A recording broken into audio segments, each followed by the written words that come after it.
Okay, and so let's start.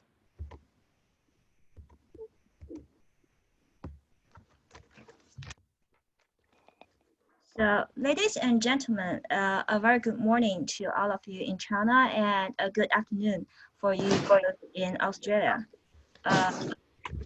So it's a great pleasure to have you all here with us. And my name is Cecelia Fu, located in Shanghai, with my joint host, Helen Chen, located in Sydney. We are both from the International Engagement Unit, the part of New South Wales Department of Primary Industries. Before the webinar starts, I would like to cover a couple of housekeeping notes. Today's webinar is being recorded. We will be able to share a link with you after the event is complete. We welcome you to advise us if you wish to receive the recording link and copies of presentations from a feedback link we sent to you yesterday. If you have any questions for the speakers at any point, please type in the chat room on the right-hand side of your screen, and some of the questions will be selected for discussion towards the end of the webinar. And so first and foremost, I want to thank all of our partners for their support and efforts in today's event. We are facing a very challenging time and with the unforeseen disruptions by COVID-19 pandemic to our forthcoming citrus season. So it's under this backdrop that for the first time, with our partners come together and we start a cross-market dialogue online with all of you. The partners with us today are Australian Department of Agriculture, Water and Environment, Griffith and District Citrus Growers Association, Shanghai Huijian Wholesale Market, Shanghai Huijian International Trading Company. It's our great honor to have speakers from Australia, federal and state government, New South Wales citrus industry and Chinese fruit wholesales and retail sectors to share their first-hand information with us. So without further ado, let's start with welcome remarks from Mr. Ian Sanders, Director of International Engagement Unit, New South Wales Department of Primary Industry. Ian, please. Thank you, Cecelia and Helen, for your efforts in organising this webinar. It's a great opportunity. And welcome to all of you to the New South Wales State Government, the Department of Primary Industries, that's DPI. That's our first citrus market update webinar with China. DPI was one of the first agencies of the New South Wales Government to initiate agricultural projects in Guangdong province in China. And we've been working there since 1981. So we place great importance on our relationship with China. The Australian citrus industry is one of the largest exporters of fresh produce in Australian horticulture. On average, 120,000 tonnes of oranges and 30,000 tonnes of mandarins are exported. Australia is proud of the quality and taste of the fruit that we produce. And here in New South Wales, we can certainly lay claim to having top quality and fresh tasting citrus that can be delivered to Chinese consumers with speed and under the strongest biosecurity protocols. New South Wales' recent citrus market engagement activities in China include my own team, Cecelia and Helen, and the two citrus development officers from DPI, Andrew Creek and Steve Fallavine. All of these people are online with us here today. So in December 2016, Andrew and Stephen visited China to gain a better understanding of Chinese consumer preferences for citrus fruits. And in 2018, our horticulture team visited China to scope opportunity for research collaborations between our two countries. And Steve Fallavine has also presented at the Tea Fresh Citrus Conference in Shanghai. So we have strong relationships. Also, just last year, in November and December, Vito Mancini, the Secretary of the Griffith and District Citrus Growers Association, is also present with us today on the webinar, and Andrew Creek, along with another 9 citrus growers from Griffith in the Murrumbidgee irrigation area of southern New South Wales, had their first citrus study tour to China. Austrade had supported that mission, and it was to understand the sales channels and exports competition and best market entry support strategies for the Griffith citrus industry. There's been major changes in how we connect with our international markets, businesses and stakeholders since this COVID pandemic overtook us earlier this year. We are saddened, but understand that our Chinese importers won't be able to travel to Australia this year to learn firsthand of citrus production themselves. And so our growers and packers aren't able to come to you either. So we hope that today's market webinar will enable you to meet one another, share information, grow understanding between our two countries, and as a result of all this, hopefully increase the opportunity for trade. We are simply matchmaking today, so the business details and things like that we leave to you with commercial interests in this area. We just want to introduce you to one another. So I hope you take this opportunity to make friends and learn more. And so again, thank you for joining us today. And thanks to Helen and Cecelia. Thank you, Ian. And now it's a great honor for me to invite Mr. Duncan Craig, Agriculture Counselor to China from the Australian Federal Department of Agriculture, Water and Environment, to give his opening remark. And Duncan, please. Thank you very much, Cecelia. I hope everyone can see my presentation now and hear me clearly. Yes. Excellent. I'm Duncan Craig. I'm one of the two agriculture counsellors based in the Australian Embassy in Beijing. However, at the moment, I am in Melbourne, but I'm very much looking forward to returning to Beijing very soon. Now, I will point out on the introduction slide here, you're probably thinking, why are there penguins on the slide? No, we are not exporting penguins anywhere. This is just to recognise the breadth of the department since the recent change. We now include responsibilities for the Environment Department, which includes our Australian Antarctic division. So there you go, there's a little bit of trivia for you. So I'm one of 22 agriculture counsellors that are spread across our key agriculture markets globally. So we work to increase, improve and maintain access for Australian agriculture exports, which account for approximately 2/3 of Australian farm production. We also have a role where we can assist in resolving any problems with Australian agriculture goods on entry into their final destination. And this map just describes the locations where our agriculture counsellors are posted. So the agriculture sector is significant for both China and Australia, and our respective governments and industries are committed to continued improvements in productivity and advancing trade. Consumers and retailers in both countries value quality produce, and this provides a range of export opportunities, particularly through the largely counter-seasonal production of horticulture commodities. The significant complementarity across production and consumer demand between Australia and New Zealand, Australia and China, is a key factor contributing to horticulture trade, which continues to grow in both directions year on year. The China-Australia Free Trade Agreement also has contributed to significant growth in exports through tariff reduction. For example, tariffs on oranges have reduced from a base rate of 12% prior to CHAFTA down to 3.7% in 2020 and dropping to 0% in 2023.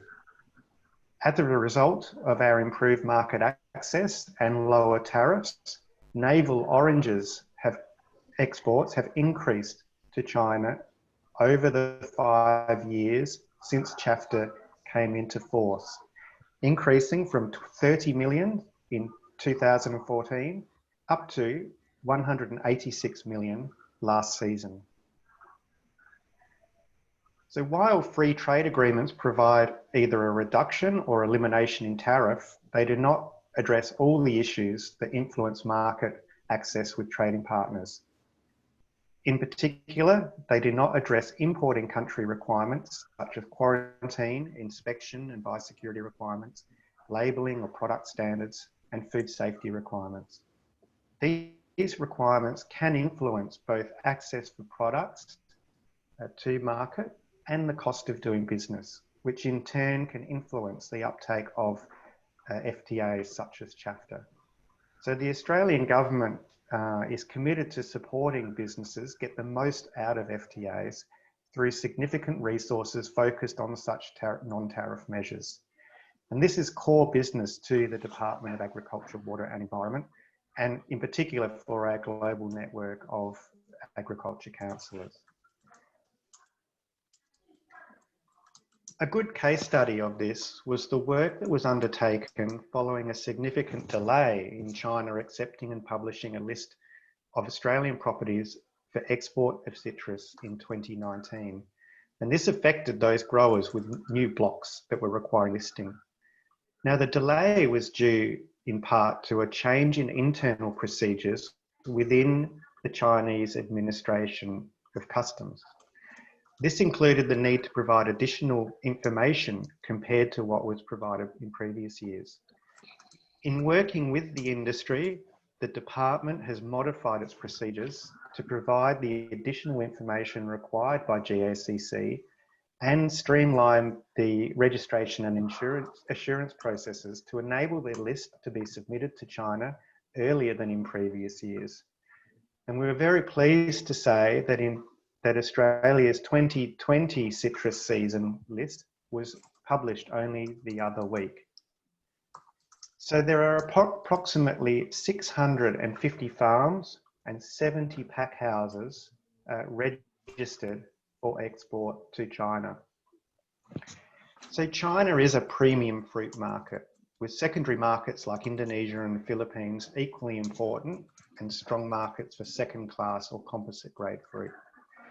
So last year's season totaled close to 80,000 tonnes of citrus into mainland China, valued at nearly 200 million. This was a 17% increase to 2018 figures. And according to Citrus Australia, there are estimates of 25% industry expansion over the next 4 years. So in the questions received prior to the seminar, there were some questions raised around the impacts of the current COVID-19 pandemic. So official trade data indicates that most agriculture exports from Australia have continued to leave the country and reach consumers in international markets. Export levels have been on par with what would have otherwise been expected during 2020. Horticulture exports are tracking above the 5-year average and in line with 2019, during which exports were at record levels with the rising demand in China.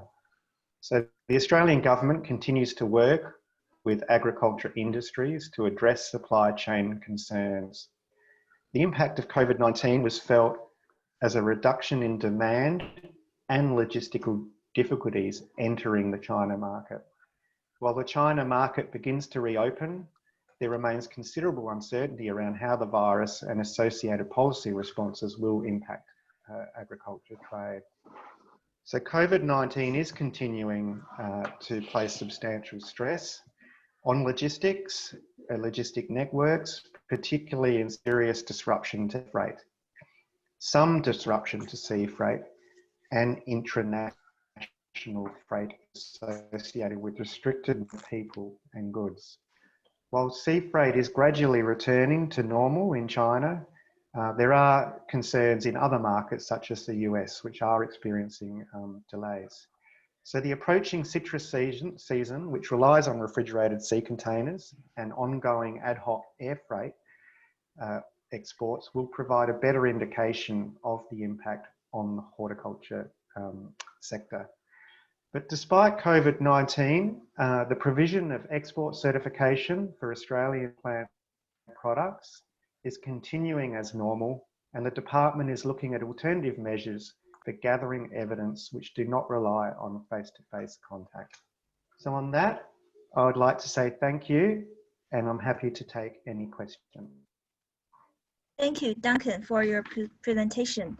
And as we know, New South Wales has two major citrus production regions, Griffith and Sunraysia. The New South Wales Department of Primary Industry Horticulture Unit has two citrus development officers based locally in those regions, and they provide direct technical service to our farmers and growers and packers. So now I would like to invite one of them, Mr. Andrew Crick, to update on the production of Griffith region in this season so far. And Andrew, please. Hello, Cecelia and our Chinese colleagues. Can you see the PowerPoint presentation, Cecelia? Yes. Yep. Thank you. I just quickly will update on a few things. Presentation. Yeah, I'll talk briefly on overall New South Wales, where we grow the oranges and where our water come from. I don't know, we had some questions that came into with the registrations. I'll discuss the Riverina crop maturity and also discuss the volume of the fruits that we're expecting, and also give an update or talk about what happened with the bushfires and how it affected citrus, or it did not actually, didn't affect citrus at all. This is a map of Australia. You can see that okay, Cecelia? No, really. On my screen, I just still the first slides. Still the introductory slide, is it? And still the introduction, citrus market update. Just hang on, I'll see. I've got two screens plugged in, sorry. See if I can sort this out. Yes. We'll do, yes. Okay, we'll do it that way. Now I've worked it out. So this is a map of Australia. But you're not seeing the whole slide, Cecelia, are you? No. We'll go with the flow, I'm sorry. This is a map of Australia, and the orange dots are the major citrus production regions. Citrus Australia provides this data and puts together all these maps for the industry in Australia. You can see Queensland up here. Mundubba is a major mandarin production area, a lot of murcots, and they have limes and grapefruit in Northern Australia. New South Wales citrus production is here, based in the Riverina and Sunraysia, as Cecelia discussed. And we have the Riverland. There's a lot of orange production and also a flora mandarins in these southern states. So all up, the New South Wales component of Australian citrus production is about 11,000 hectares and 250,000 tonnes. So where are we up to at present? I'll talk about oranges today because I understand most of the importers are interested in oranges from our regions, from New South Wales. We have M7, Navalina, Washington Navels and Lane Late are our major varieties. This year, I believe, well, I understand from our data that the internal maturity is tracking a little earlier than previous years, and speaking to packers, they're telling me the same thing. I'm going to try sharing a different screen. Let's see how this goes. I have to drag that across. Okay, has an Excel spreadsheet popped up, Cecelia? Not yet. Okay, we won't do that. I've got too many screens. Two screens is not working for me, I'm sorry. We have a trial with Bintang Cheng in there. It's a real sweet and early orange. That's something that I can go to every year. The Bintang Cheng this year, I went out, I normally sample at the end of May. This year, it's, I'm gonna just try this. I can choose which screen, I'm surely. You can choose sharing the screen and a new sharing, and then you can select another document or the spreadsheet. Yeah, look, I'll just talk to the cuff, mate. We'll put it in the presentation later. The Bintang Cheng, we saw it in China in December. It's the Chu orange is roughly what it was. Normally I'm testing the end of May. We're getting Brix acid ratios of 20:1. I took a sample there earlier this week and we're getting an average of 17:1. So yes, we are ahead in maturity. The average Brix is around 12. Now this is Chu orange or Bintang Cheng, as we call it in Australia. And at previous years, I'm not expecting those sort of results until late May. So definitely we're a little bit of ahead in maturity. Now, speaking to a neighbouring grower, brought some fruit around to our research station the other day, some Navalinas, and look, they're running quite internally mature as well. The Navalinas were around 12 Brix on trifoliate rootstock, and the acid level was 1.1. That fruit is currently being degreened for the domestic market, but obviously for the export market, they're going to wait for full colour, which will be late in May. We have some cooler nights coming this week, and that'll really get that colour development on our Washington navels. And as usual, we expect it'll probably be mid-June before we're starting the export of the Washington navels.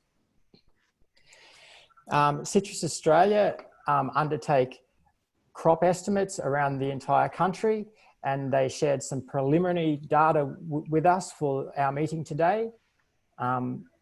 Reason I've talked to them is because they go to the same tree every year and they check the same farms rather than talking to different growers who under different circumstances. Comparing to last year, 2019, the fruit sizes are going to be running around 72 to 88 in our Washington navels and the Lane Lates. Now, the Washington navel crop, speaking to packers, they're telling me that it is slightly down. We had some windier, hot type weather in November and it never helped things. And especially with our late navel crop, it varies with grower to grower because different growers have different management strategies. But on average, this is taken, remember, from the same trees, the same growers every year with a national crop forecast. The late navel crop, you can expect it to be down from the Riverina by at least 10%. The growers who had less or more fruit drop in the early stages have a slightly larger fruit size because they have less crop load. Again, the late lanes are probably travelling around counts 72 to 88 on average for the Riverina district as a whole. One of the other questions that we were asked at registration was the impact of the bushfires. Look, the bushfires in Australia has had no impact really on citrus production here. I'll skip back up to the map. So this is the original map, Cecelia, you can see that? Yes. Yeah. The bushfires were predominantly here up in the mountains where we have a lot of forests, a lot of trees and vegetation. That's where our water comes from, down to our production areas. It's not as bad as I describe it right now, but we're in a desert out here and the bushfires had no impact because they're all over here in the mountain ranges. So yeah, little impact with the bushfires, but what I will like to say is that the hot, dry weather that we did have through the summer, and as well, I couldn't show you my data, but my consistent data from the same trees, yes, our maturity is running earlier because the fruit has become sweeter with that hot weather that we did have over the summer. And the season starts for the export schedules. Talking to local packers, they'll be starting the early domestic M7s and the Navalinas. They've started picking now for domestic markets, but the export markets for the Navalinas won't be till late May, and they'll start packing in mid-June, the Washington navels for export. I'll take any questions later on at the end. Cecelia. Okay, thank you.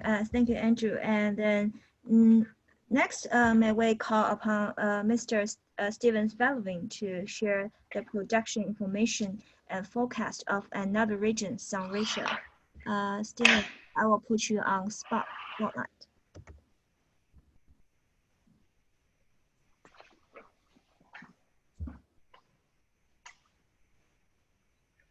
Yes, we can see that.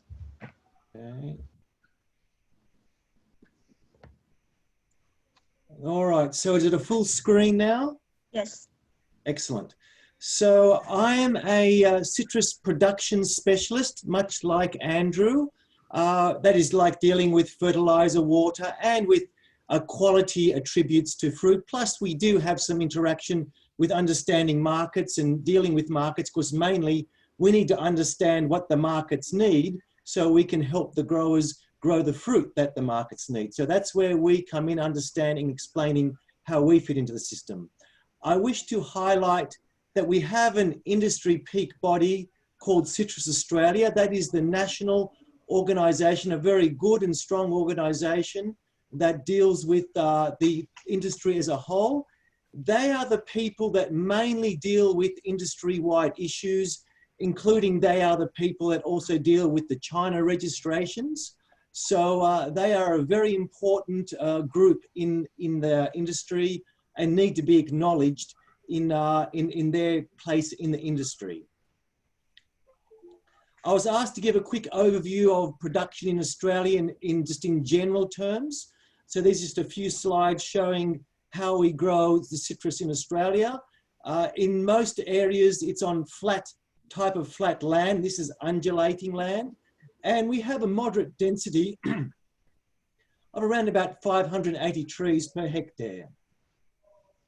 We have numerous varieties, navels being the main ones, but we also have mandarins such as Alphora, which we are planning on, and also some Alphoras are being sent to China, common oranges like Hamilton Celestiana, and of course Valencia. And there are some photos of some of our field days promoting some of these new varieties to the Australian citrus industry.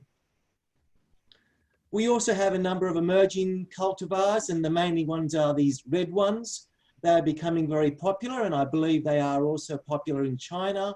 So these are becoming more important and increasing in plantings in Australia.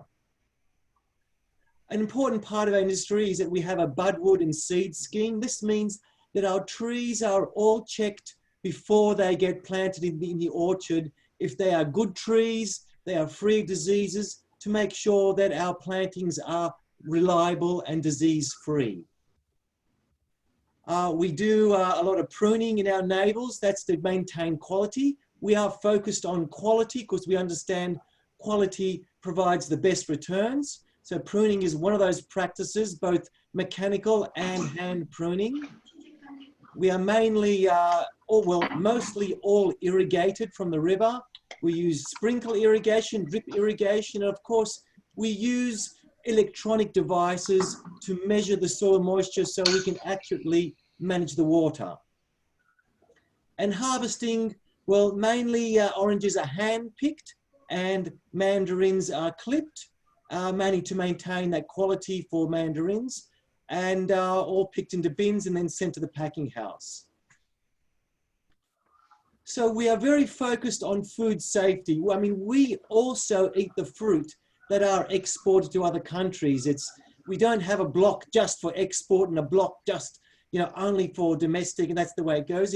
It's a mix of fruit. So obviously we are also concerned with the food safety of fruit. So we manage our orchards to make sure we have the highest priority of pesticide management in our orchards. Growers are all certified, they need certificates. So there is a high level of training to make sure that not only do other countries get the best quality fruit, but they get the safest and guaranteed safest fruit that they can get from anywhere around the world. So now this is a bit of a crop update. So yes, as followed up by Andrew, in our region, navel fruit numbers are slightly less than last year, and it's not dramatic, but slightly, yes. But that also means that we have a slightly bigger fruit size on average.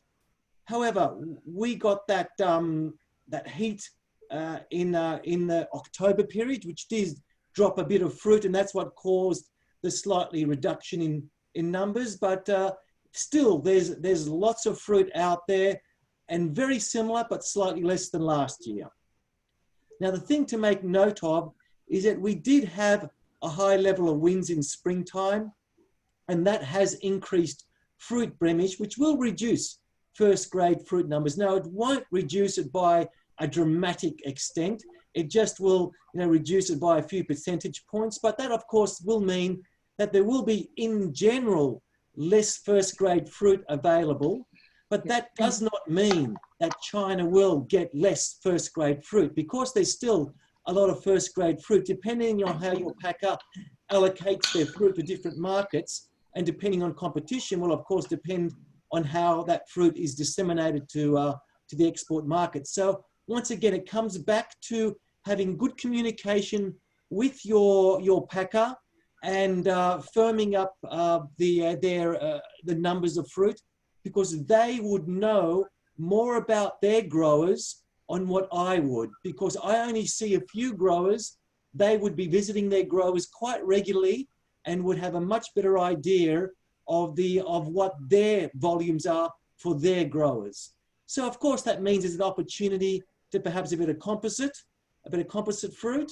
And if I can unshare myself, have I stopped sharing? Okay, so this is a Navelina fruit. As you can see, it's a M7 fruit. It's fully colored at the moment. And so these fruit I expect will be available they'll be packing possibly for export if need be, if the markets were in demand. Now, the fruit here, I've been eating it, and it's delicious. I can tell you, this is one of the earliest seasons I've had with this fruit.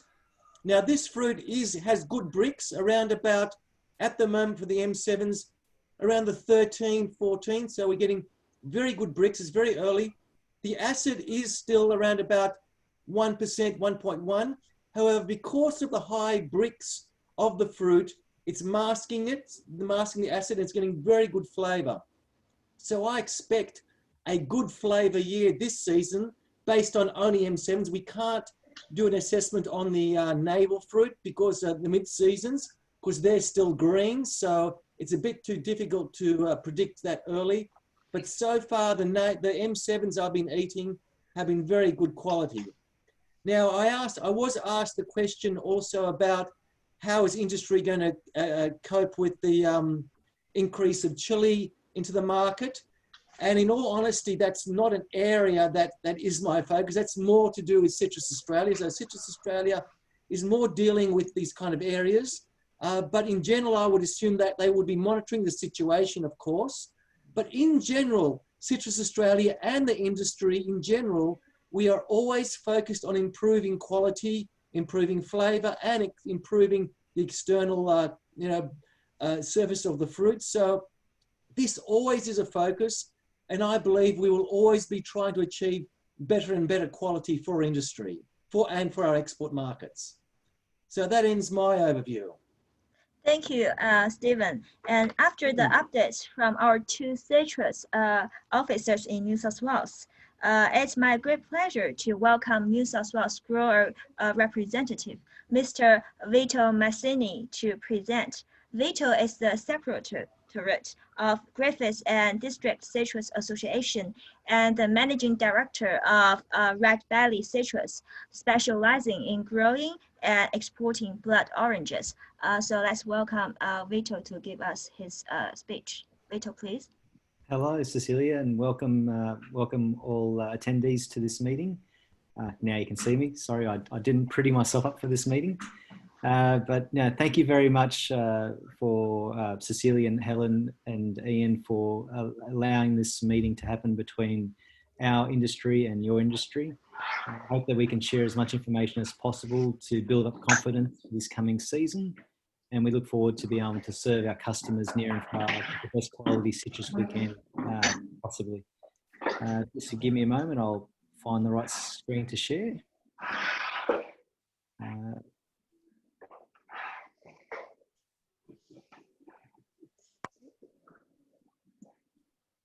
Sorry, my apologies, it's the wrong one.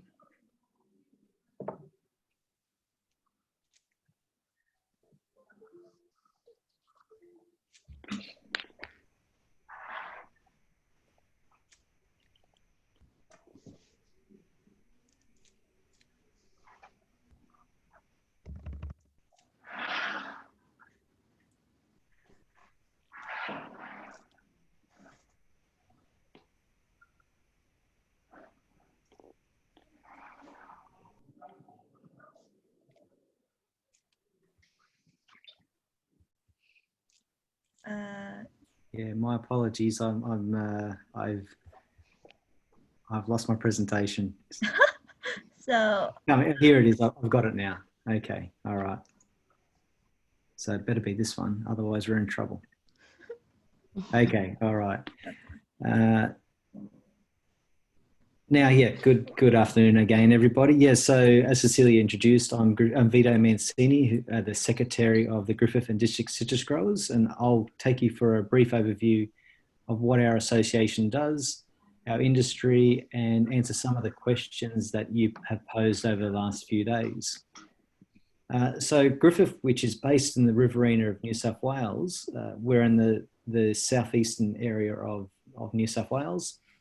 We are a significant citrus growing region, but apart from citrus, we also grow many other commodities such as rice, cotton, meat, wine grapes, sugar plums, nuts, corn, and cherries. All these industries, we're significant players, if not the largest players in the Australian market. Andrew and Stephen have given us an overview of the New South Wales. To add to that, where we are in the Riverina region, we have what makes us really popular for growing citrus in Australia is the access to good clean water, our fertile soils. Our climates are very particular for growing great quality citrus. We have low rainfall and high number of daylight hours, which help to build the best quality we can. The region, the Riverina, which encompasses towns and cities such as Griffith, Leeton, Hillston, and the surrounding villages, comprise of over 7,000 hectares of production, which makes the Riverina Australia's largest citrus growing region. The predominant production in this region is focused towards juicing, with around 54% of our production going for juicing outlets. However, we have seen in the statistics over the last decade that we are now transitioning more towards fresh fruit like navel, mandarins, and other citrus products. The Riverina is also Australia's largest production area of varieties such as blood orange and Caracara, which have been something that we've seen quite popular in the Asian marketplace. This graph is just to show the production of Valencia, which is our juicing variety, in consideration to our other varieties that we grow in the region. Our association has been in existence for over 65 years, and our role in the Griffith and District Citrus Growers is to help to improve the farming practices and help with issues when it affects industry. So such as things like COVID-19 and certain things such as employment, access to regulation and so forth.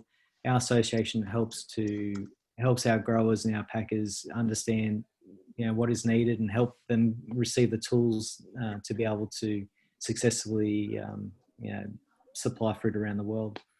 We also engage with Austrade through the FTA market entry grant, which Ian explained a bit earlier on. I led a delegation along with Andrew of 9 growers to China back in late November, early December, which some of you have met. And what we are doing in the association is also trying to highlight the importance of the Chinese market and the requirements that the Chinese consumer has. Our association believes that Australian citrus is always excellent, but we can always do better. We're also looking to develop long-lasting relationships with our customers and clients from offering.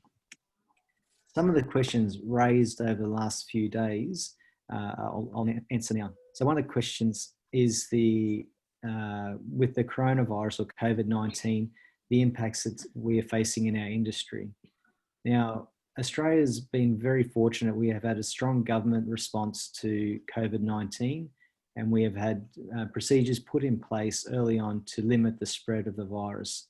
So to date, Australia has had less than 100 deaths from the virus, and the detection is usually within the 10 or 20 people per day, and is usually isolated to known hotspots. Most of the citrus growing regions have not presented any cases for at least over 3 weeks. With saying that, and our government's response, there has been a series of lockdowns throughout our state. Each state in Australia has responded differently. At the moment, the citrus industry has been designated an essential service. So the resourcing for us, including access to labour and other tools, has been prioritised. Our government has made sure that one of our key labour sources, which is the Pacific Island people underneath certain government schemes, have been retained in Australia and are able to help us with our current season. As well as with the lockdowns, there has been a number of businesses who have had to close, which have including restaurants, bars and clubs. Those people, which number over 1 million at the moment, are also seeking alternative employment.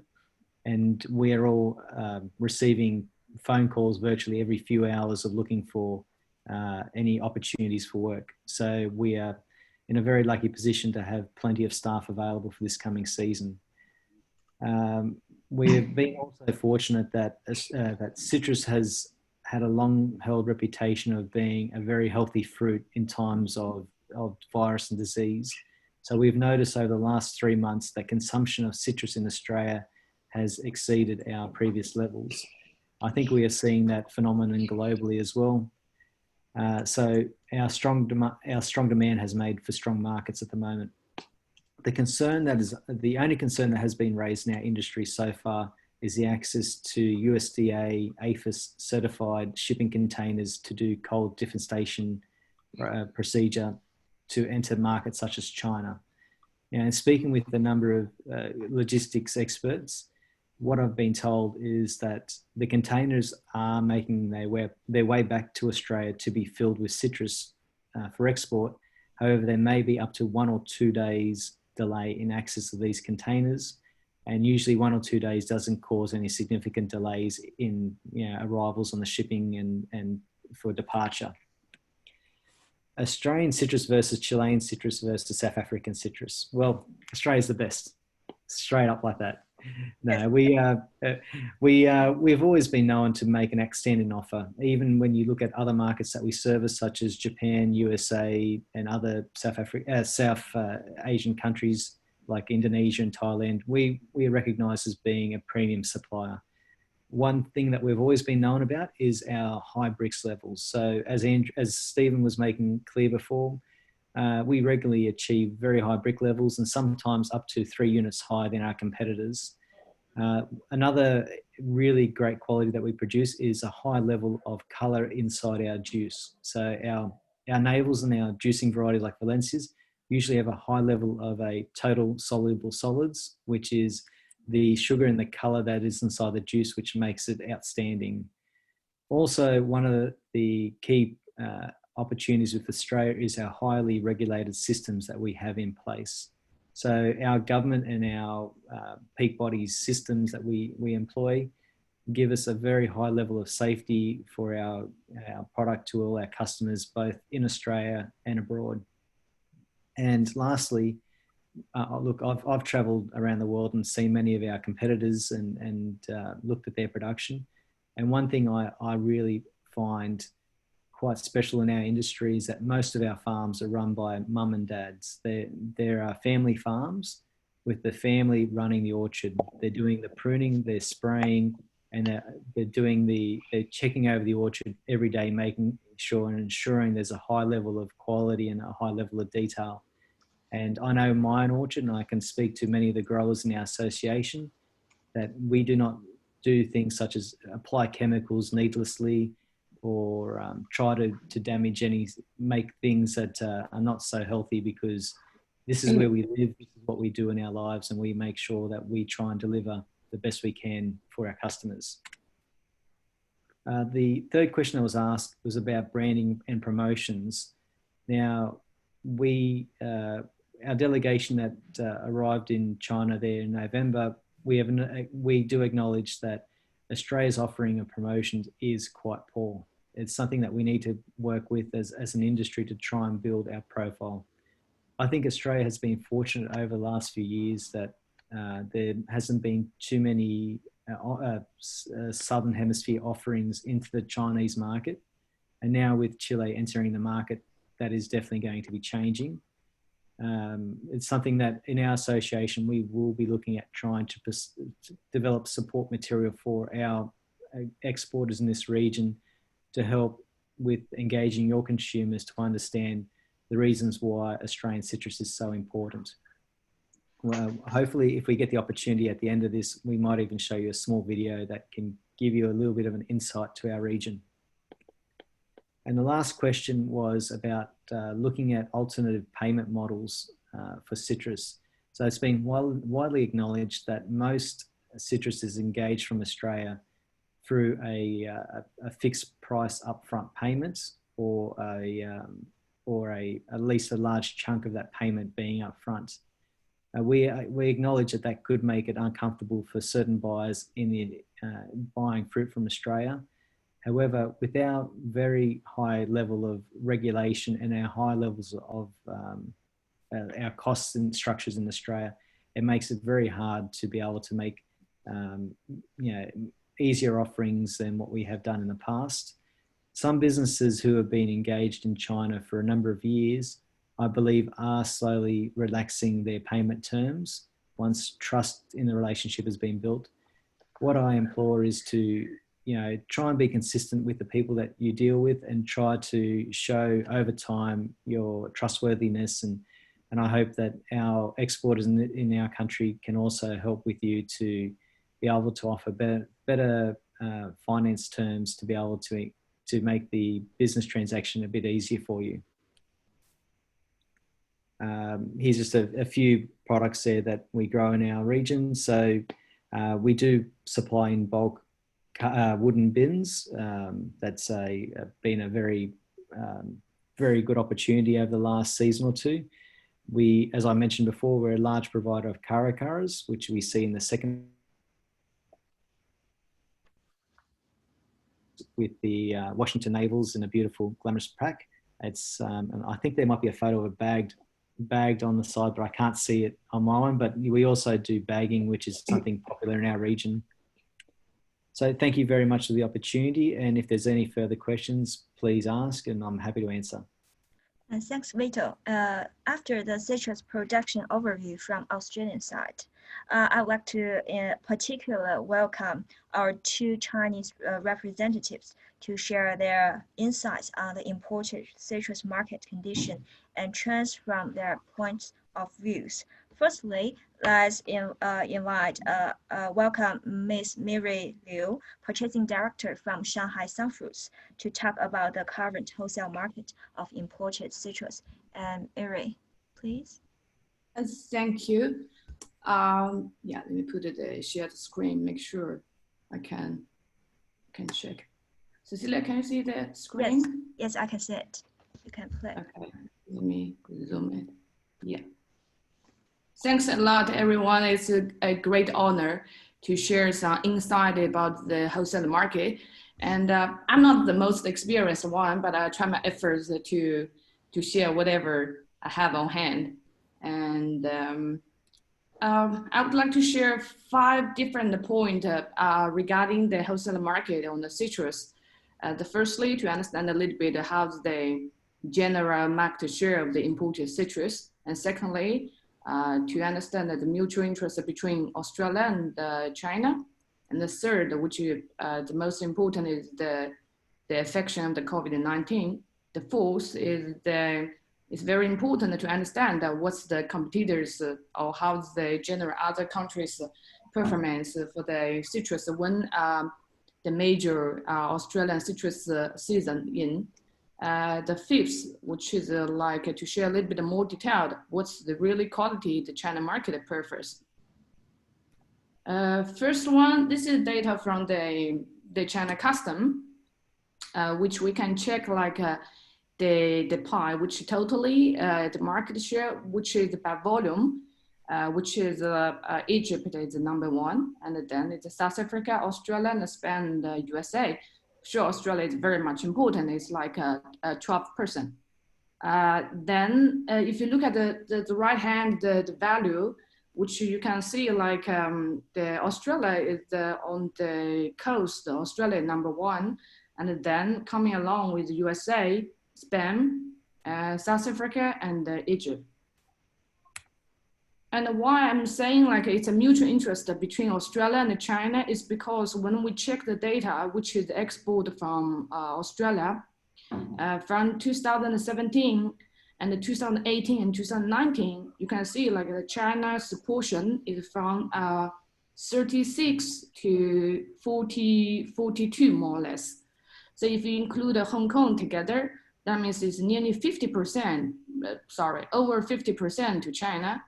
And then you can look at the market, which is, sorry, if you include China, Hong Kong, and Japan together, it's between 69% to 75% totally the volume.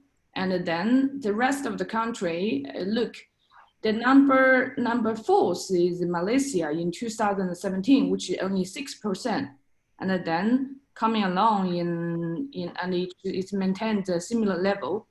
And Japan is a very important market apart from Hong Kong area and China.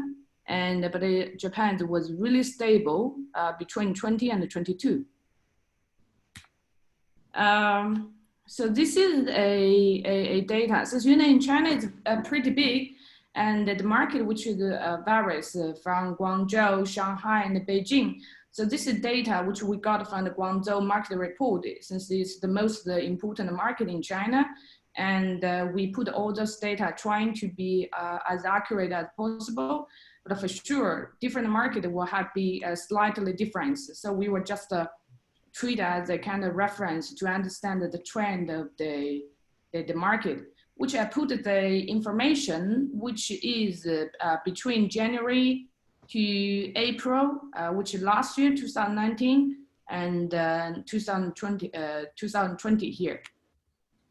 So the blue one is the USA data, and then the yellow one is Spain, and the green one is Egypt.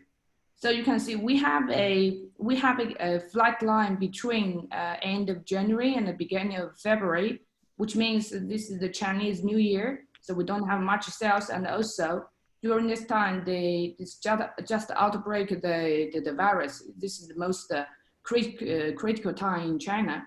So this is how you can see. And look, the most the change part, which is in the US, they have a kind of 25% tariff deduction announced by March 1st. So you can see the citrus market was pretty flat, which is from January till the beginning or the middle of February. But then you can see much more volume from US coming. And the market, we noticed that we have a very good expectation. We hope the market could be picked up by the end of March or the beginning of April, or maybe mid of April. But it's on the contrary, the market is getting worse and worse. The most important thing is like Spanish, due to have very much strong Europe market, and they have a kind of production drop, like a 20 or 30%. So they have sent much less fruit to China, and the cost is much more higher. And then look at the Egypt, the orange, the market never pick up after end of February. And right now we have a kind of estimation, like we feeling like we have 3,000 containers, but no one can really count. But we have those estimation, and all those cold storage around Shanghai, around Guangzhou, around Beijing, all filled up with Egypt orange. So this is how this is COVID-19. And we don't see the market could be really pick up very much quick due to the entertainment, included the restaurant, the club, and all those juicing hotel. This industry is still not back to the right path. So this is how this chart looks like. So the next one, we put a kind of, we still chose the Guangzhou market as a reference, since this is the most biggest market and you got all this data. But anyway, this chart only going to be have a trend. So if you want to like a certain market, accurate information, they need to go back to that market. So basically the season from beginning of May to the end of September is the main season, which is Australian citrus is facing, and they have a lot of competitors in China market. So the blue line, which is from US, you have the season, you have the fruits available here more or less the beginning of July or something. And then Spain, you have the fruits from till like a June. And then last year was till August, you still have the Spanish citrus. And the orange color is the orange color is the South African. You have the fruits from the middle of June till September, October, even early November. And then the green color, which is the Egypt citrus, you also can see. So basically, the two seasons, you can see different items. You have a very much different market performance. Look at the US, you can see the market was pretty similar and stable from 2018 and 2019. And then you have some bounce up, and but which more or less in the later part of 2019, the price will be getting very, very low. And then look at the other ones, the Spanish one, you have a totally different way. In 2018 was really good. The price hit up by to 300 or 280. Everything is counting in RMB, sorry. And then, but look at the season, which is last season, they have much more longer. They have 2 or 3 months longer, but the price end up like 80 or 100, which is only 1/3, which is compared to 2018. And then look at the South Africa. So you have the price, which is hit up in 2018 was really good since the very beginning. But actually, by the end, the market in the end of the season of the South Africa, by the end of September and until October, since that year, South African, they have a huge production, and finally, which is the disaster for South African citrus there. And then last year was much more stable, and the market performance pretty good. And the same like the Egypt, the orange, the green color, which like you see in 2018 was extremely good. But then last year, the season was lasted very long, but finally similar like a Spanish citrus. So it's very interesting to, since all this one is the curve, it's getting by daily reports. So we put it together and we got the curve like this. It's very interesting. Like if you look at the Australian citrus, they have in 2018 was really good during June, and then you are getting dropped a little bit, but still very good market. But in 2019, which is much more challenging, you are not have a really good market since the very beginning, and then even by August you have a very low performance. But in the later part, you are getting very much strong. When you look at those data, it's very interesting. Like different origin, they have different main element to affect the price. Like in the Australian, the Spanish, is more related to the brand than to the variety. It's due to like you have, in Spanish citrus, you have some good variety like Powell, and the late part, you have a better performance, but also depends on the quality. But the brand is very much important in these two origins. But if you look at the South African and Egypt, the brand did not make a lot of difference if you have the similar variety. But if you have a much more premium variety, the price could be like a 50 RMB difference or 30 RMB difference. And yeah, this is a lot of data. The last one is like everyone is complaining China market is really picky, and it's really hard to deal with the fruits. Anyway, I was going to be addressed what's the character which China market in the wholesale market they can manage. The most important is this is sixth part. The firstly is very important for the Australian citrus that has very much smooth skin, and the fruits should be very much strong. And typically, but if you have different variety, you have different, someone it looks like more aura, but this one is like the round shape for the Australian citrus is more preferred in the market. And you need to have a very good taste, juicy and high breaks, like Vito mentioned, like you got a 3% or higher than other competitor. And then you have less scar, which is for the grade 1. And it always request to have those stickers and the PIU to show it's a kind of premium imported fruits. So basically that's everything. Thank you, Miri. I believe for our growers and packers, your presentation are very comprehensive and informative, and they definitely will have a lot of questions just to you, but we can discuss that later on. And now, last but not the least, we would like to have Ms. Huang Jing from Food Day to shed some light on the current citrus consumption trend in retails. I would like to say Ms. Huang is very experienced, and some of our growers already met her in our last delegation in China. So as we all know, Food Day has purchased the most top-end retail brand called City Shop in China. So that's why Ms. Huang and her team has been purchasing citrus directly from Australia for several years. So let's invite her to give us her perspective and some experience sharing, please. Please help me share the PowerPoint. Yeah, yes. Thanks. Yes.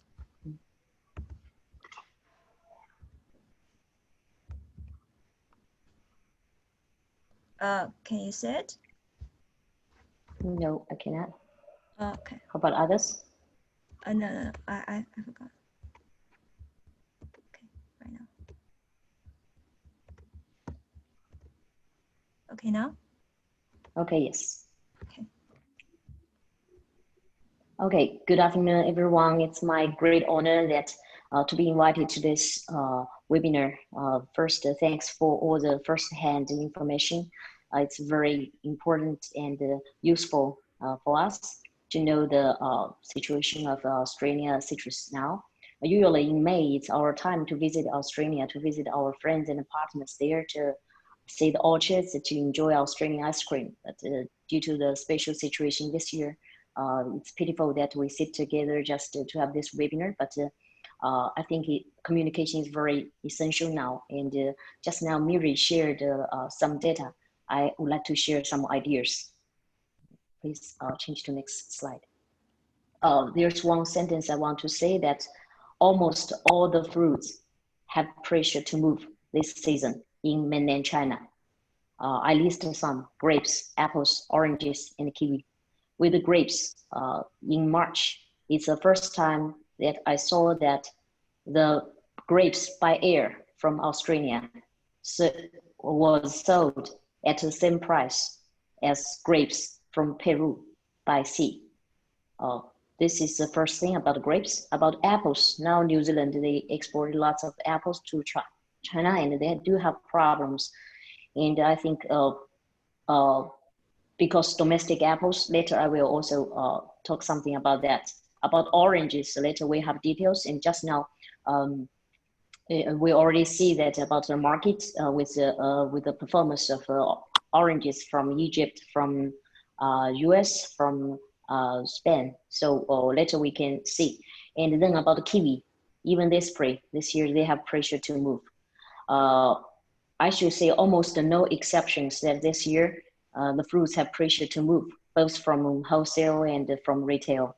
The reason is very obvious, because this COVID-19 has a lot of impact on our economy. the economy is not good, and many industries, they haven't recovered yet. Catering industry, hospitality industry, and the entertainment industry, all these industries. And it's a very uncertain economy, and all the customers, they feel uncertain and unsafe. Chinese is a people that like savings. They like to have savings. And now when they are feeling unsafe and uncertain, they prefer to save more than to spend, which means our consumption is down, is decreasing, rather than in Australia that your consumption is rising.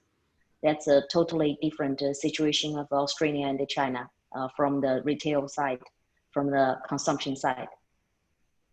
Next slide, please. About retail, I should say that why fruit has a problem to move now? Because first, in Europe, you could see the demand of fruit actually is rising, and in Australia is rising, especially with the apples, because with Western countries, especially also US, Australia, and Europe, fruits is similar to vegetable, especially apples and oranges. But with Chinese, fruits is not necessary, it's extra, which means what is necessary is a vegetable, it's milk, it's meat, it's rice, it's oil. But fruits is similar to candy, to sweets, to ice cream, it's extra. That's why when customers feel uncertain, well, when they feel that they want to save more money, they will spend unnecessary more and on the extra less.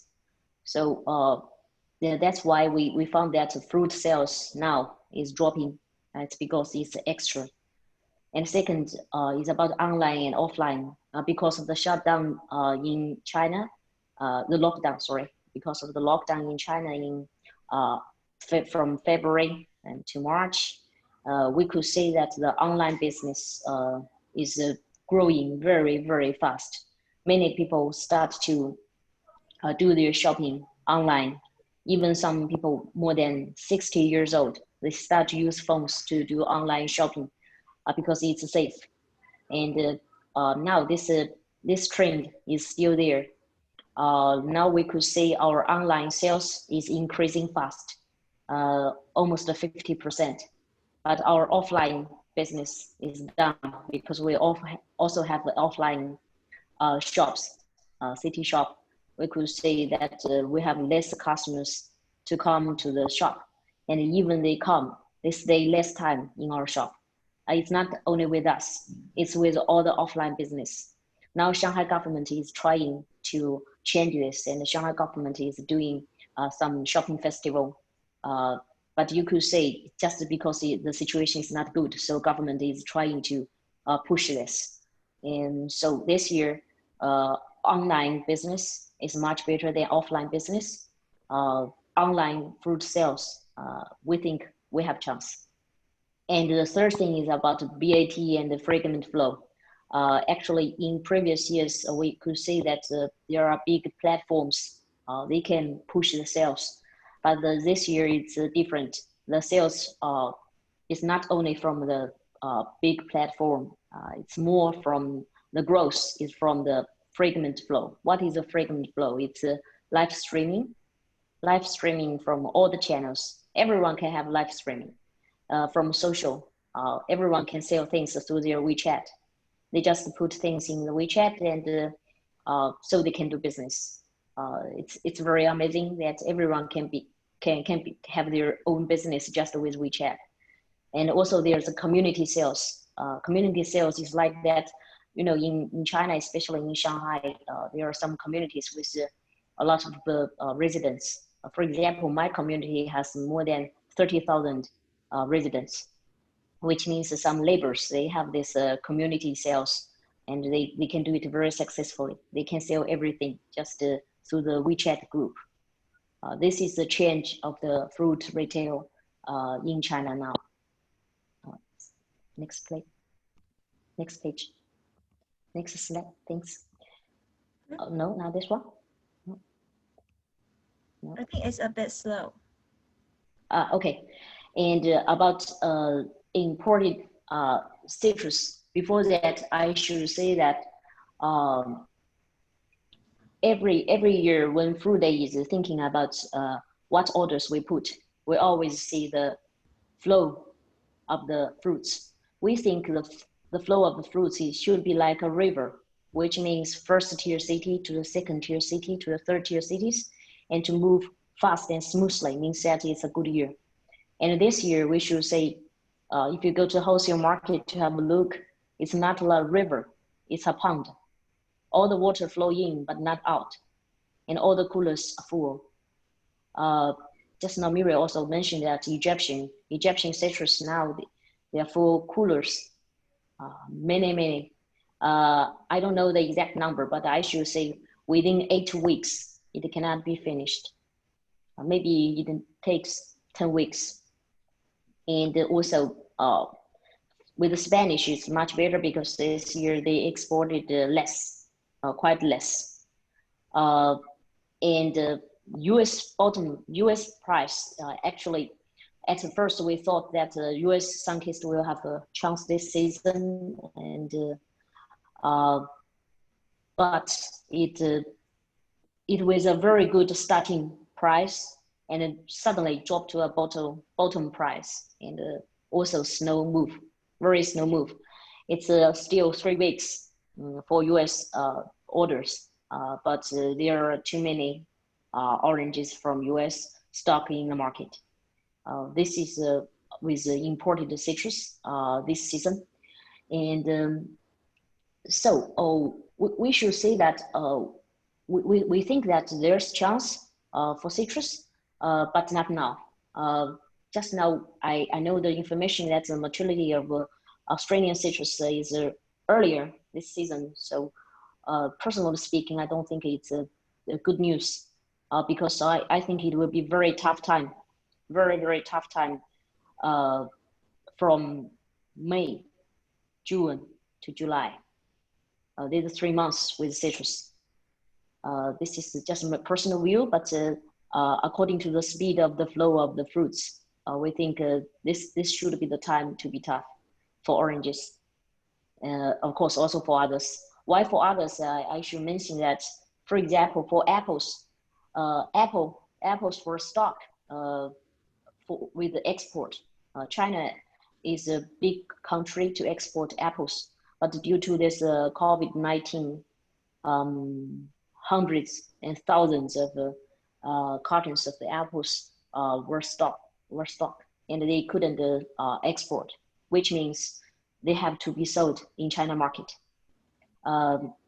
Usually, as fruit dealers, we compare fruits with the same variety. We compare oranges to oranges. We compare apples to apples.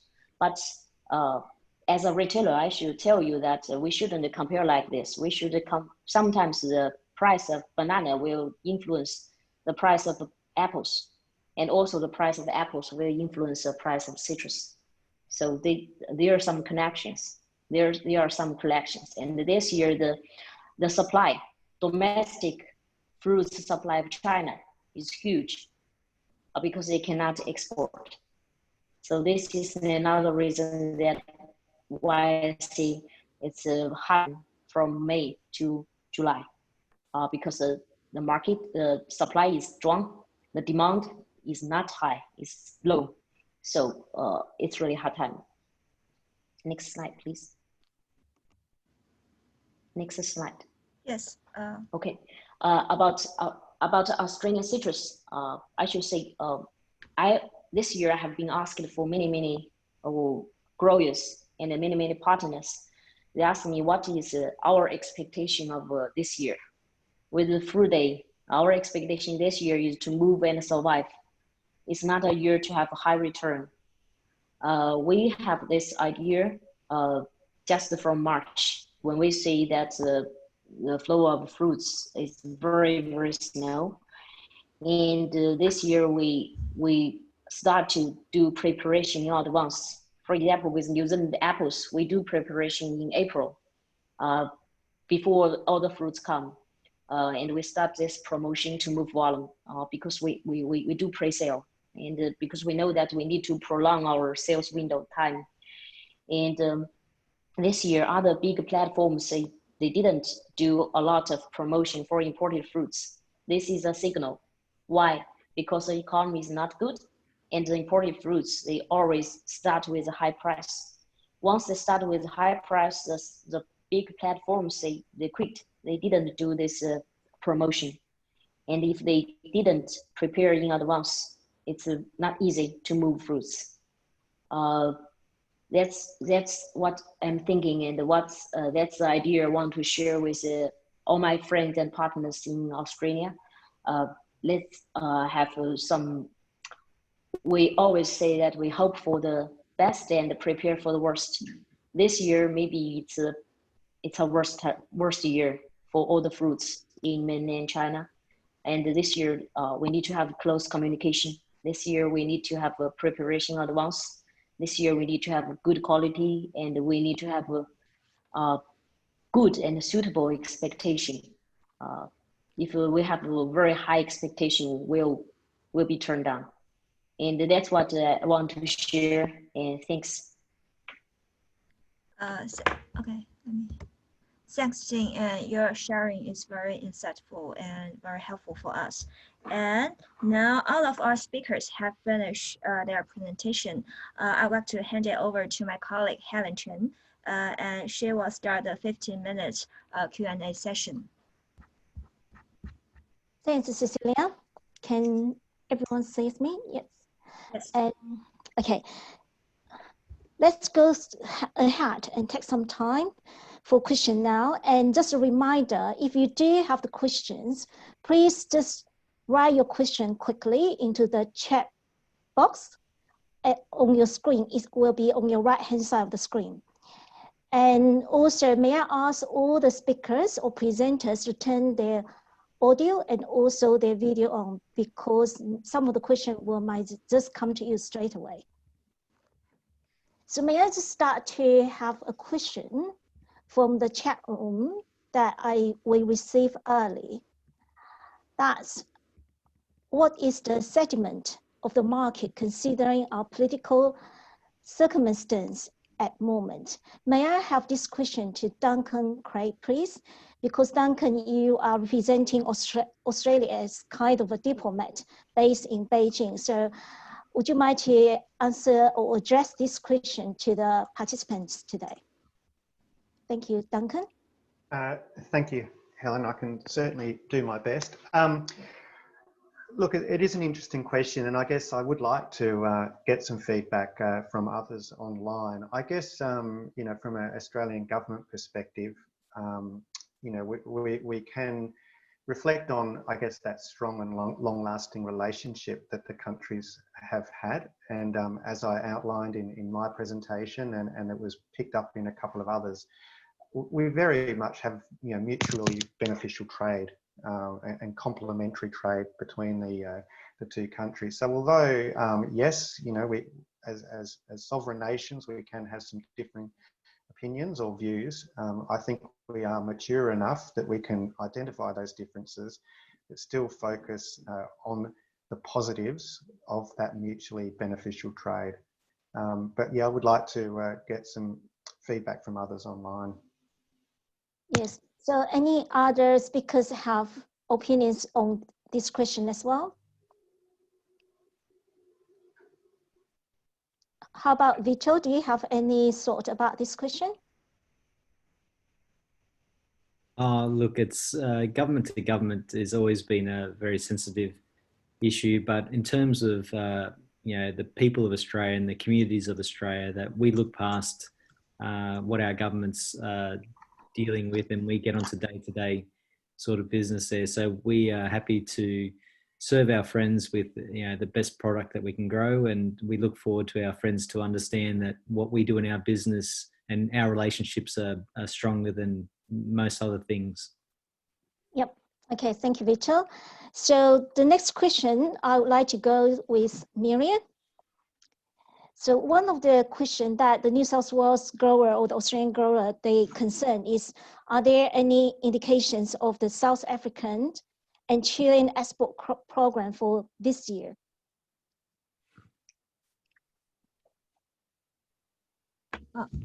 I have to unmute you. Okay.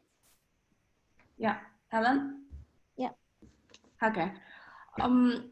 As far as we knew, it seems like the South African citrus got like a 13% more production this year.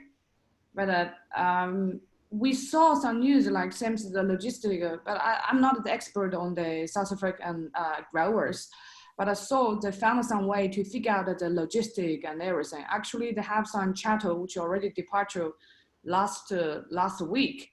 They were going to arriving first stop in Japan, since Japan is a very much important market, and then after 1 week we're back to Shanghai. So it's a carrying majority the grapefruit, and I think a majority grapefruit. So this is totally depends on them. On the Chilean citrus, I saw the protocol being signed, but it's kind of weird since till last week we don't see the registered farms and the factory being listed. So we saw that probably the process being affected by the COVID-19, but we don't know. We have to waiting for the customers' announcement. Yeah, thank you, Miriam. The following question also to you as well, because we considering the time switch from the different speakers. So I'll ask you another question. So when do you think the peak demand for Australian citrus would be? Are we better harvest early or late this year? It's so hard to predict and to put a comment on that. Since if you look at the curve, which we did for 2018 and 2019, which were totally different. The only thing, especially the COVID-19, which not enable us to have very much clearly and the right expectation. Since, but for the last couple of months, 3 or 4 months, our strong feeling in the wholesale market is the economy being seriously affected. And basically, if people have to survive into keeping their jobs, and then they have to pay in their mortgage and they have to pay in their to raise the kids, they will have to look at the money and to be more, how to say, conservative on the consumption, which we can feel in that. Especially they have a lot of storage which around the market. The reason why it's not that the importer would like to put them in the cold storage is they are going to lose a ton of money if they're selling fruits, and also even they're willing to losing the money, the movement is still very, very much slow. So this is the point. So like Jean mentioned, like next 2 or 3 months is not positive. So for me, I also totally agree. I don't think the market could be really, really positive like a previous season. Thank you, Miriam. So my next question will be go to Huang Jing. So I understand that both of you have mentioned about that the market will be quite bad probably from the consumer point of view. However, do we really have any silver lining, whether we can see any light at the end of the tunnel? What do you predict that how can we overcome this negative feeling at the moment and move forward to push the market demand from the consumer, and how the Chinese consumer expect the Australia is going to do on this from our point of view? Okay, actually, personally speaking, just now you mentioned, when you mentioned South African citrus, I want to mention that South African citrus, usually they do MG. What is the advantage of MG? MG means less risk with the Chinese dealers, which means South Africans still can move their fruits. They can still ship to China. But with Australian, there will be a very, I think it should be a headache, because when Chinese customers find it's a big risk there, maybe they won't order, or maybe they order less. So this is the first question. I think that how to, maybe this is time that to also expand to some other markets and to reduce the export to China, the volume, the total volume. Why? Because you have the tap in your hands, and the tap means that how the water flow. If you want to maintain the price, you would have to limit the volume. If you cannot limit the volume, the price cannot be maintained this season. That will be that's my personal view of this. And the second is that the starting price of the Australian citrus is very critical this season. If it is very competitive, because Australian citrus, we all know that it has good flavor, good quality, and the Chinese customers like it.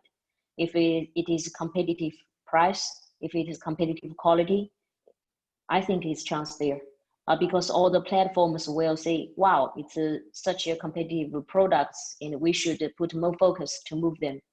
And if they start to do program on the Australian citrus, it's chance there. It's just my personal view. Thanks. Okay. Yeah. Since Huang Jing, I think that maybe the next question will be to both of Huang Jing and Miriam as well. If we think that this is a question from the chat box, it say that what's Australian citrus industry alternative export market if May, July is hot in China? Do you see that the other markets in the world probably is out of your business scope, but do you see that the other market, they move quicker or sells quicker than in China at the moment? Okay, you're first. Okay, I'll be first. I should say that first, Australian market is very strong this year. It's a good thing. And the second thing, China market is a market for high return in previous years. But this year, since it's special, it's not only with Australian citrus, all the other fruits, they cannot have a very high return this year. So we should change our attitude. We should change our expectation to suit for this special situation. And for other markets, as I know, I think Europe and Australia will be strong, and New Zealand will be strong. But for Asian countries, I don't think it will be very strong market this season, because all the economy has been influenced. That's the truth. Ira, please. Yeah, I think in the future, probably I checked the map, which of the most Australian citrus, there went a majority which around the Pacific Ocean. So basically, there are very much few citrus to Europe. So it's very much important. Since I think it's a catcher matter. Since like our Chinese, we're not a big fans to have a more vitamin C if we have this kind of virus to more protect us against the virus. So like we more like more vegetables or protein to I think this is a cultural matter. But if you look at Europe and you look at the US, it's totally different. Like basically like a Sunkist from US, their price is keeping pretty high. The reason why is they have very much strong demand domestically. Like they have much more demand relying on the exporting, and also Europe the same. I think if it's possible, could be an alternative way. Australian growers trying to find some option to go to Europe, since right now the three main regions in Europe who is producing citrus, which is Spain, Morocco, Egypt. They all have those issues of the volume deduction, which like a 20 to 40% but different. So probably they don't have the fruits to last as long as the previous season. But I'm not really familiar. Probably you can get some data there and to trying to find. But it's another way. If you are not really regularly sending fruits to Europe, so logistic is another issue, like how you're going to manage in the logistic. But my feeling on the cultural, I totally agree with Jing.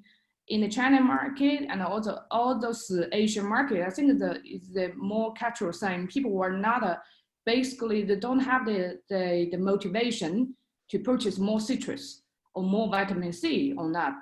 But in US and Europe, they have a strong cultural signal for that. So I think this is the part I need to take into consideration. But it's not only to say like, hey, we're going to develop Europe, so we can do that. They have a lot of related questions need to solve. Okay. Yeah. Thank you, Miriam. Due to the time concern, I will not continue to ask the presenter's question anymore. However, as we explained earlier, this webinar is recorded and all the questions have been captured as well. So we probably will answer individuals' questions later on after the webinar. However, before we go, I also just ask our presenter whether you have any wrap-up message you would like to share with the participants. May I start with Stephen first? Yes, okay, thank you. Just with the comments about the Chilean fruit, there was a question there, and I would agree with what Vito said that from previous experience, we do have better quality fruit than Chile, and I gather it won't be known until the Chilean fruit arrives on the decks, and I gather the people in China will be assessing the quality such as color and taste and flavor against Australian fruit, and that will be the ultimate test. So apart from that, that finishes up my comments. Okay, thank you, Stephen. So Andrew, do you have any final words to share with our participants? Yeah, well, we have a challenge there, the fact that we are running a little earlier, but I think growers, we've got an opportunity to go to the US, and but when we do send our stuff to China, make sure we do have super sweet fruit, because it may be a full market. Okay, so how about Vito? Yes, thank you very much for all the presenters and all the participants in the questions. Yeah, look, I'm actually looking forward to, I'm going to get my butt kicked from a lot of the growers and packers from Australia, but I think this is going to help us. If we're talking about delaying the season, I think that's exactly what we need to try and do in Australia. Even though our season is advanced this year, I believe we can still offer China some really great quality product simply by picking a little bit later than what we have been. The eagerness from the importers that we've dealt with in the past, I think, has allowed us to sort of send fruit a little early. So by delaying us, we can hopefully show you the true opportunity that Australian citrus offers. With the part with Chile, look, we know that Chile is a very dynamic country. So at the moment, their offering, I don't think, is going to be anywhere near our quality, in internal quality and sweetness, but they will get better. They are a country that has got very strong government support into trying to improve their opportunities. So us as Australian exporters and growers, we really need to work very hard to maintain our lead in the marketplace and offer the best quality product for your consumers. Yep. Thank you, Vito. So again, Miriam, do you have any final words to share with our participants?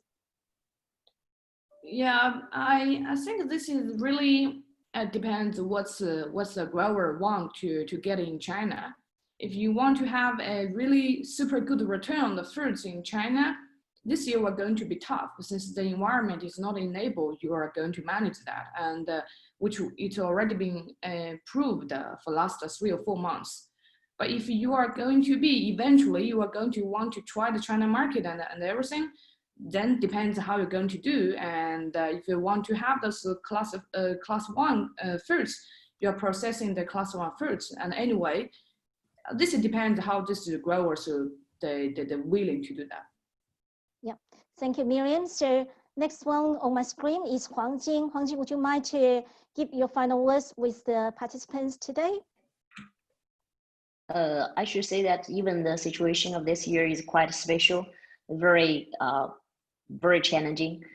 Through the end City Shop, I would like to have a close communication with our partners and friends in Australia, and let's have some good preparation, and let's hope for the best and prepare for the worst.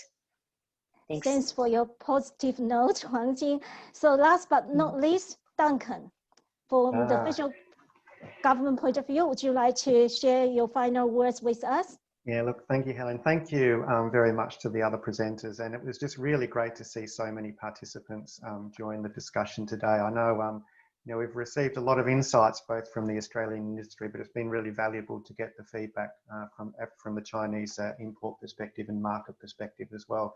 All I can say from a government perspective is, from market access point of view, we've got really solid foundations. We've got our citrus list all published this year, which is really fantastic news, which is, I guess, acknowledging all the hard work that's gone on behind the scenes to get to that position. But yeah, I hope to remain positive, things to come, but it's good to hear where industry is thinking in terms of how they're going to progress this year.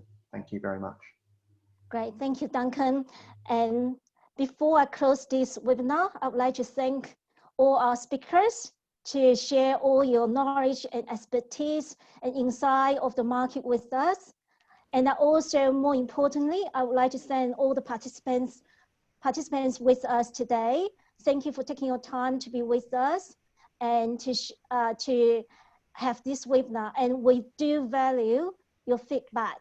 So please complete the 2 questions of the survey after this webinar, because we will decide that whether we will host a second webinar or a similar webinar in the other sectors based on your feedback.